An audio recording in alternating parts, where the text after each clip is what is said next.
1 million UFO sightings are reported each year. Most can be debunked, but 5% remain unexplained. These are the close encounters.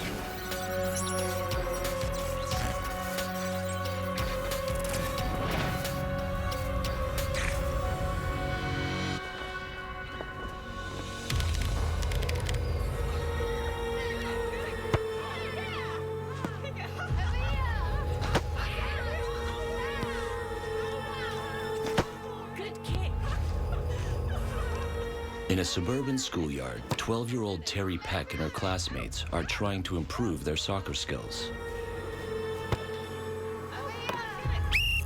Good save, Terry. Let's run it again.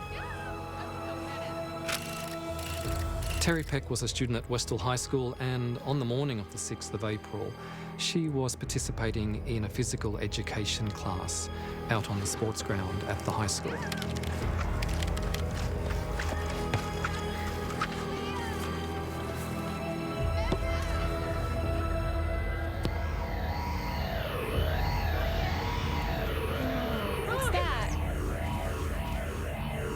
Suddenly, the word got out that there was something in the sky above their heads.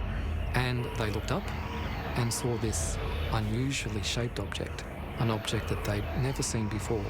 It just almost suddenly appeared out of nowhere. They were very used to seeing light aircraft flying around Westall, and it was something of that order, about the length of an aeroplane, but the shape was nothing like an aeroplane. It looked like a classic flying saucer, described often as a saucer joined together with another saucer at the rims. Given the manner in which it was flying, some of them weren't sure whether it was actually going to land, and if it did come down, what would happen then, what would come out of it.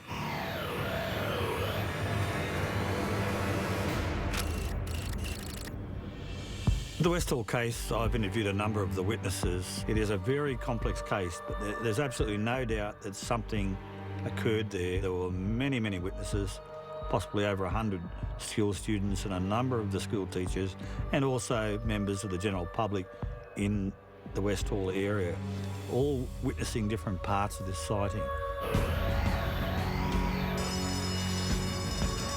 Don't move!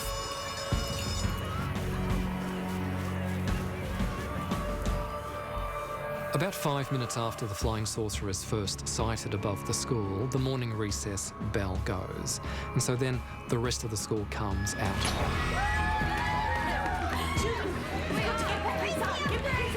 Mr. Bruce, we've got to get the children inside. There's something in the field over there.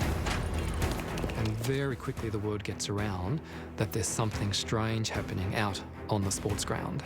At that point, pandemonium kind of invaded the school. It's chaos as the kids are running around trying to catch a glimpse, to get closer. What's going on?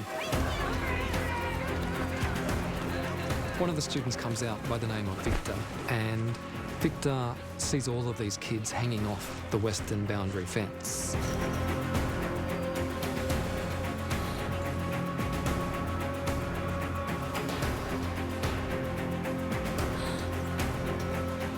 And sure enough, there, over in the paddock, is a flying saucer-shaped object hovering just above the ground.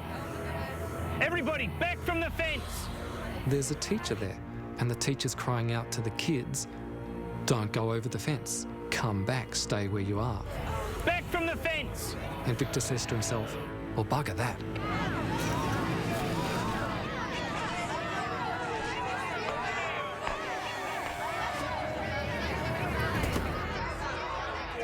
Victor, get back here! Victor! Get back here right now! This isn't funny! Victor!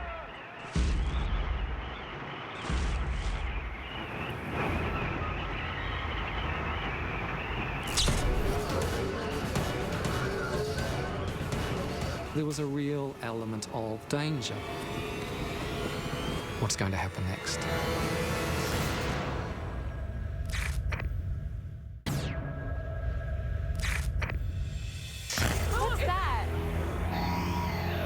Australian students watch as a flying saucer-like object lands in the middle of their Melbourne schoolyard.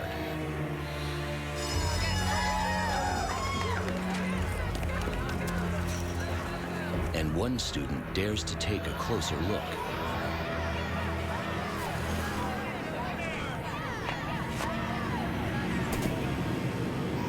Of all the witnesses that I've talked to with regard to the Westhall case, I zeroed in on Victor. His sighting was very much a very close encounter. It took Victor a very long time. In fact, it was several years to confide in me that story.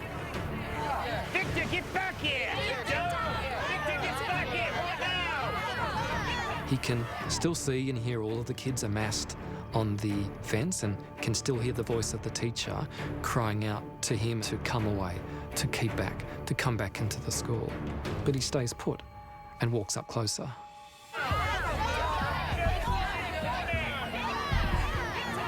He was able to get a very good look at what it was, and to his amazement, it was seemingly made of metal, but there were no signs of rivets or screws or nuts. It was almost as if it was made of one seamless piece of metal, as if it had been cast out of a mould. He doesn't have any memories of doors or hatches. And he remembers there being a red glow. Victor gets so close to the object, he can actually feel the heat radiating off the body of the flying saucer. There is a history of some of these close encounter cases where people have actually touched objects and had some fairly severe injuries as a consequence. He was trying to touch it, but decided at the last minute to draw back.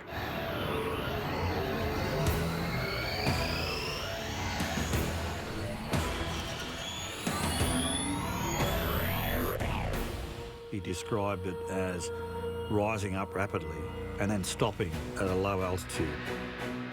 As it rose up, he felt no displacement of energy or wind or air pressure.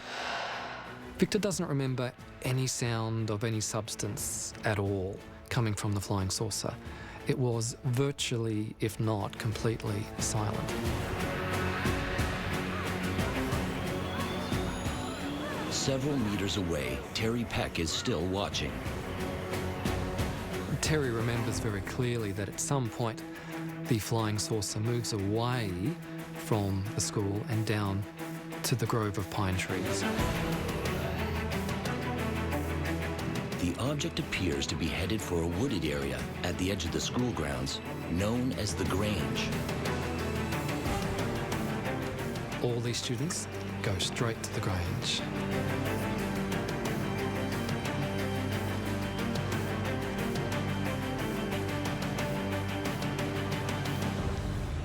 Terry discovers a girl apparently in shock.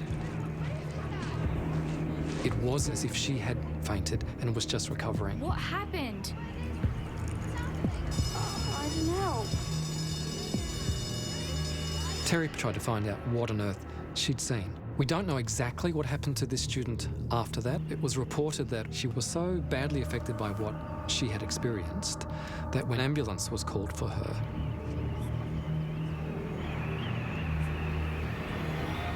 They're moving again. she watches it lift off. It then turns into a vertical plane and then flies off at great speed without making any sound.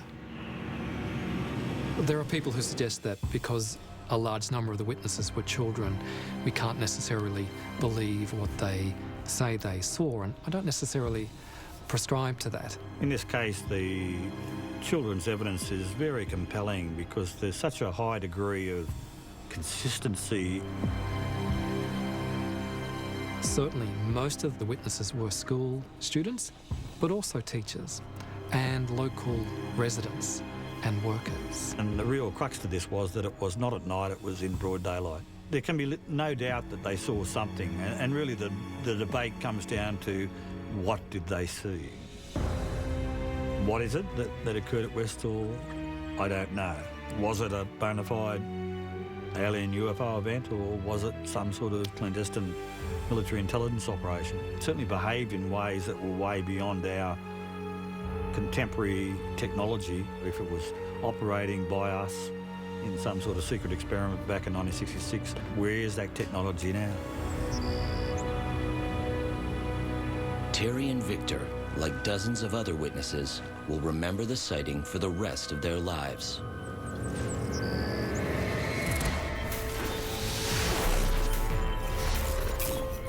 Later the same day, a local newspaper reporter gains access to the Grange, where he photographs unusual circular markings on the ground. The Westall school headmaster, not present at the sighting, discounts the event and warns students to keep away from the media. UFO experts believe the sightings in the schoolyard and at the Grange were witnessed by as many as 300 students, teachers, and local residents. Most maintained their silence until 2005, when a new investigation into the case was opened and media interest was renewed. Almost 40 years after the sighting, some 90 witnesses reunite and swear once again they saw a flying saucer that day.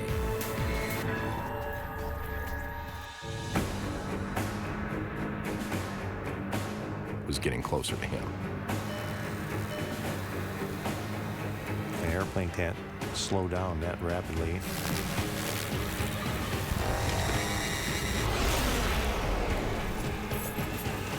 The car was dead.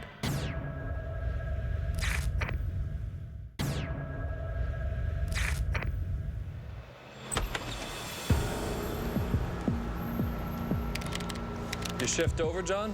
Thank goodness. Good night. Have a good one.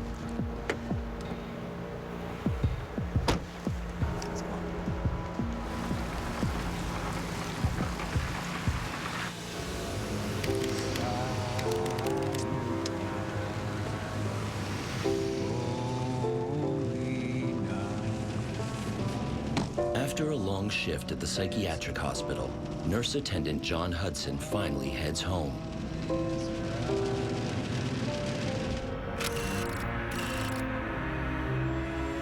I personally interviewed John Hudson. We were able to verify his employment at a local hospital, and he was employed in a position of high credibility. He was playing Christmas music real loud on the radio, kicking back and enjoying the ride home. And it's about a 15-minute drive home. You have one new voice message. Hi, honey. Hope you had a good day. I just wanted to give you a heads up. The roads were really slippery when I came home tonight, so drive carefully, okay? Love you. Bye. The route home is a windy country road with rolling hills, fairly desolate. Slight rain tonight, with temperatures expected to reach a low of 37, but it will warm up in the afternoon with a high of 48. The next drop to 3 and 5. And as he came over one of the hills, he noticed a light in the sky. As he was driving, the object was becoming larger and larger because he was getting close to it or it was getting closer to him. It appeared to be a light off in the distance, like you normally see in aircraft lighting. The light seemed to be moving at a fairly rapid speed. He was very curious. He pulled off the side of the road and stopped.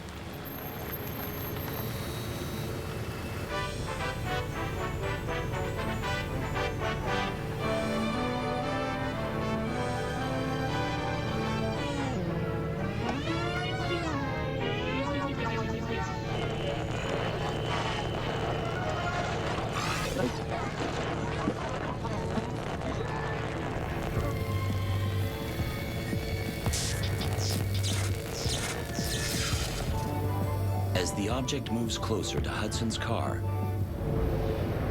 it slows to a crawl. That doesn't fit with any kind of motion of a typical airplane. Airplane can't slow down that rapidly.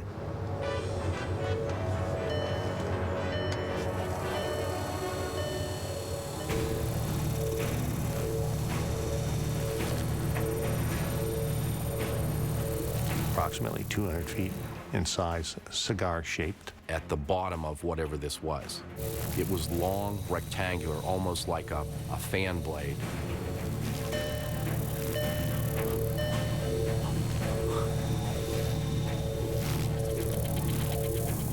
This object was now basically directly overhead.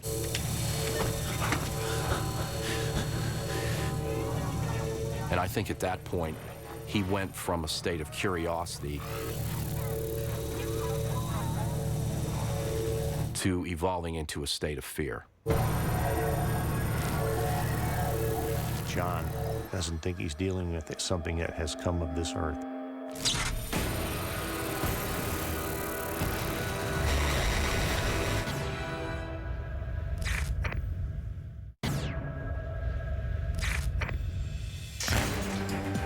In the desolate foothills of the Catskill Mountains, a mysterious object stopped directly over John Hudson's car. It was over the vehicle and it was just rotating.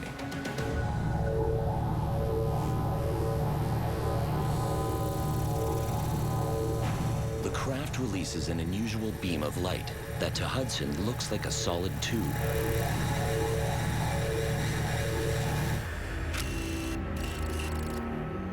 Solid light is a light that behaves as a tube that doesn't diverge or fan out, but that's not something that we've been able to develop to any great degree at this stage. It's like stopping in midair.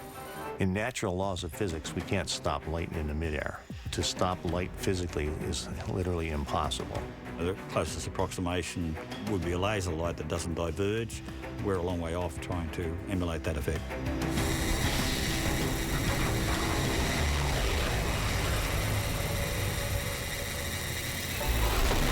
The light beam struck the vehicle.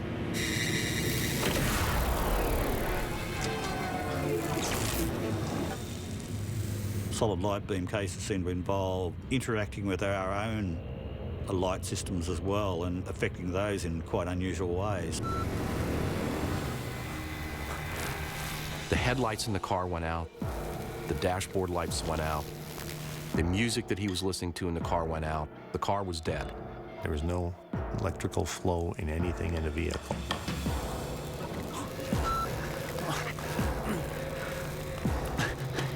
The cell phone was dead. John Hudson is miles away from help. There was no one there. There were no cars. There's no street lights. He's in a very dark, desolate country road. He tried to put the windows down. The power windows wouldn't work. The power door locks wouldn't work. So now he's feeling trapped. He finally is able to get a hold of the door handle and manually pop the door open. And he was trying to figure out what to do. Should he stay in the car? Should I open the door? Should I try to run for it?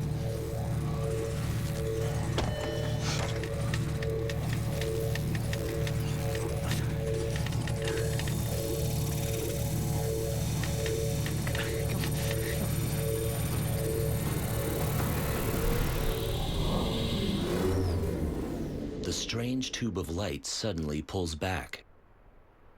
The lights on the object went out.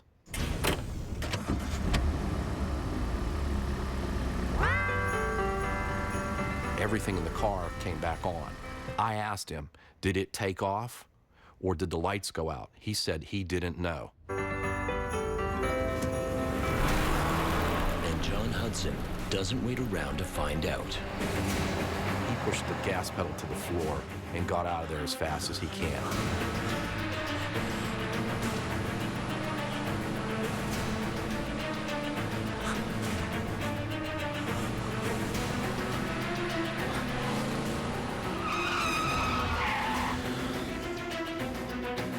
He ran every stoplight and stop sign between that location and his home.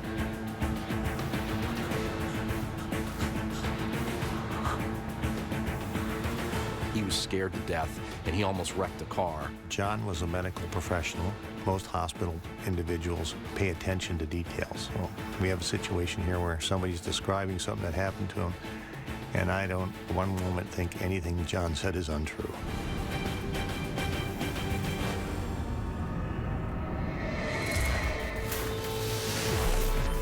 John's car becomes the focus of an investigation by MUFON, the Mutual UFO Network. MUFON uses a tri-field meter to scan the car.